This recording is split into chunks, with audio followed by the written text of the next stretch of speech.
Welcome to our presentation on the 2019 Brumadinho Tailings Dam collapse. My name is Michael, and I'm a second-year student in the Lausanne Mineral Engineering program. Although originally from Canada, I lived in Brazil for roughly 8 years when I was growing up and continue to visit friends and family there almost every year. Hi, my name is Junjie, and I'm a third-year student with majors in human biology and statistics. Despite not being a geographic student, I'm very interested in the nature environment. The failure of the Brumadinho Dam is indeed tragic, but there are many important lessons from it to be learned. Our project looks at the collapse of Vale's Brumadinho Tailings Dam. Heavy rains and poor drainage led to a buildup of excess water within the dam in early 2019, and on January 25th, it collapsed, releasing 12 million cubic meters of toxic mud, the equivalent of 5,000 Olympic swimming pools. This mud flowed quickly downhill, destroying Vale's mining camp, much of the local environment, and killing 270 people, nearly all Vale employees. In the days and weeks after the disaster, Vale was fined 250 million reais by the Brazilian government, and the company's stock lost $19 billion in value, a record devaluation in Brazil and in the mining industry. If this wasn't shocking enough, further reporting by the New York Times revealed that there are still 83 upstream mine tailings dams in Brazil with safety ratings equal to or worse than that of Vale's Brumadinho Dam. 27 of these dams sit above cities with populations greater than 100,000 people. So, to begin our conversation, we'll discuss the conditions that led to the dam's collapse, particularly the phenomena of seepage erosion. Junjie, what role did seepage erosion play in the dam's failure? Thanks, Michael. And according to Dr. Silverata, a researcher at the State University of Sao Paulo, seepage erosion caused the dam gradual weakening and eventual liquefaction. So what is liquefaction? Liquefaction refers to when water-saturated sediments temporarily lose strength and behave as a fluid. Seepage erosion occurs when the water seeping through the pores and cracks of a dam begins to remove particles of the construction materials. So both are related to the phenomenon of piping, which occurs as a result of progressive internal erosion and often appears downstream as a hole discharging water. So when these things happen at the same time, the dam can no longer sustain the existing water pressure and begin a process of collapse. But yes, of course, the seepage erosion and liquefaction were not the only things that went wrong in Brumadinho. Michael? Can you provide the class with some larger context?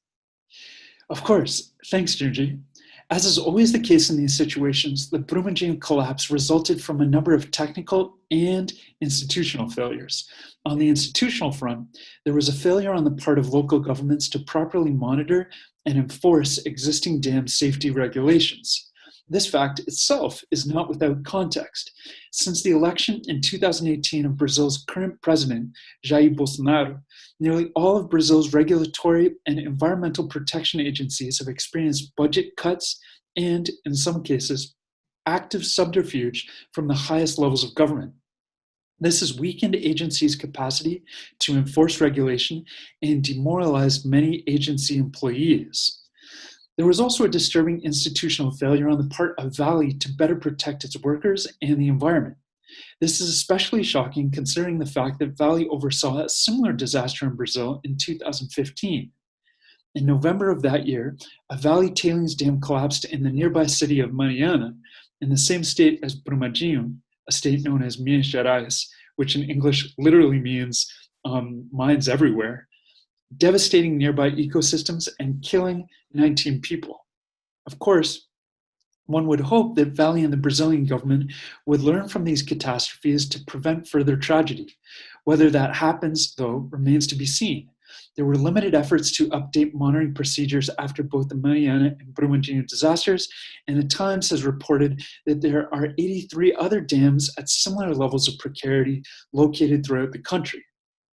One possibility, though, is that Vale and companies like it will increasingly come to view the financial and legal risks of these disasters as simply too high to be ignored, and will begin to institute better self-monitoring practices.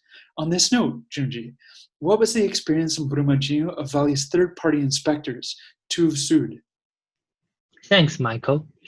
Actually, in 2018, the German inspection firm TÜV Süd found that Vale dams presented several safety concerns. They pointed out that the blocked pipes impeded proper drainage, and that Vale have used flimsy wooden supports to shore up slumpy walls. In short, they conclude that the dam was already at risk of collapse. And soon after, they suggested that the Vale avoid use of heavy equipment and powerful explosives. In addition, they warned that the rinsing water level was dangerous and that the company ran the risk of liquidating the dam's semi-hardened tailings. Unfortunately, Vale ignored these recommendations and failed to address related weaknesses. And in the aftermath of the dam collapse, though, Vale have suffered from its oversight. The company was fined with 250 million reais by the Brazilian government and lost $19 billion in stock market valuation. Indeed, it seemed like the era of writing off environment disaster has finally come to a close. Michael, what does environmental risk now mean for the mining companies? Thanks, Junjie. It seems like we finally entered a new phase of moderately more responsible capitalism. To raise capital for new mining projects, companies increasingly need to prove their social and environmental bona fides to investors. As such, a history of continual environmental disaster, like Vale's, may now complicate the company's ability to attract new investment and further its corporate objectives. The Brumadinho tailing dam collapse has also created other challenges for Vale that are less material but just as damaging. Prior to the dam failures in Mariana and Brumadinho, Vale was long seen in Brazil as a quote-unquote national champion, a formerly public company that provided excellent wages to employees across the country and that had developed numerous high-profile mining projects in countries around the world. In spite of several multi-million-dollar advertising and PR campaigns, Vale's corporate image has now been significantly tarnished. Once a quote-unquote champion and even a source of national pride, Vale is now seen in Brazil as reckless, irresponsible, and very likely corrupt. In the Brazilian media, the heroes of the Brumadinho disaster were the pandemics, firefighters, and military personnel who helped to rescue the disaster's few survivors. The principal villains were Vale's corporate leadership and ex-CEO Fabio Schwartzman in particular.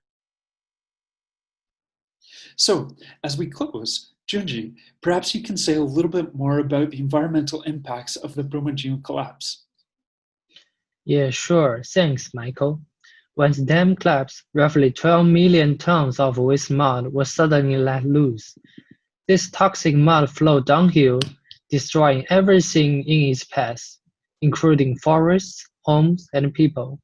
The mud eventually flowed into the Parapiba River, about 5 miles away from the dam, where nearly all of the fish instantly died. And 1 week after the disaster, tests carried out by the Brazilian National Water Agency in the tributary of Parapiba showed that the presence of metal in the water had spiked to unhealthy levels. Beyond the impact on the water quality, there may be other more damaging effects that have not yet been identified. After the collapse of Brumadinho Dam, large amounts of toxins were absorbed by the soil, and this can only have a negative impact on the biosphere and food chain.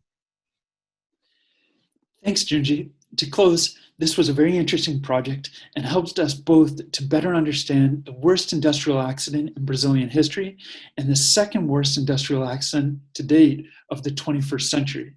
Many thanks to our audience for their attention, and of course to our instructor, Professor Anderson, for her support and encouragement. We wish you all an excellent holiday and a very happy new year in 2021. Yeah, and thanks, guys.